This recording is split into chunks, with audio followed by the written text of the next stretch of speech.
起，拉起，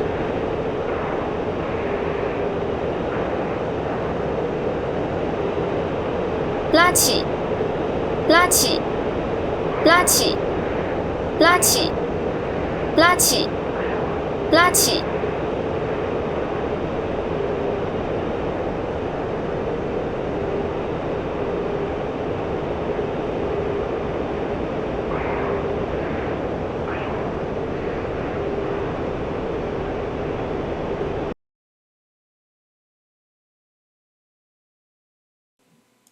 Hey guys, welcome to another DCS video. I know it's been a while.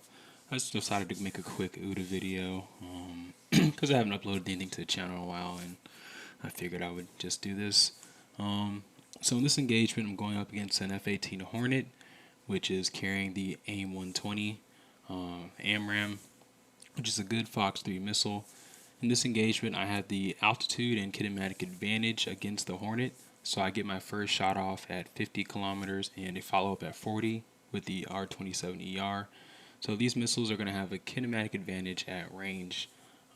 These missiles will also outrange the AMRAAM at higher altitude, meaning that when you are in a flanker, your best bet against an F-18, F-15, F-16 is to get the first shot off and start the engagement outside of the bandit's ability or range to return fire. So this Hornet is pretty much in a defensive posture at the beginning of the engagement and is unable to return fire, which allows me to close the distance and get in a follow-up shot with my R27. Now, take a note that the ERs actually would have hit this bandit if I maintained my lock, but the reason I didn't is because I set a minimum abort range of 10 miles whenever I go up against the Fox 3 AMRAAM, because I found that most of the times if you go closer to 10 miles or beyond that, no matter what you do, you're going to get hit with that missile. Now that minimum abort range of 10 miles varies depending on the bandit's speed and altitude. Let's say you're going up against a bandit that's maybe at 30,000 feet, going Mach 1, Mach 1.5, anything like that. My minimum abort range is going to be a little bit higher, so instead of doing 10 miles, I might do 15 miles. So you have to take that into account when you're playing with your numbers in regards to BVR engagements.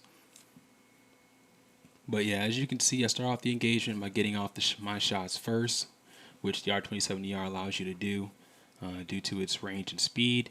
And I crank after that to prevent the bandit from getting a follow-up shot, which he wouldn't get at that range. And if he did, the missile would be ineffective.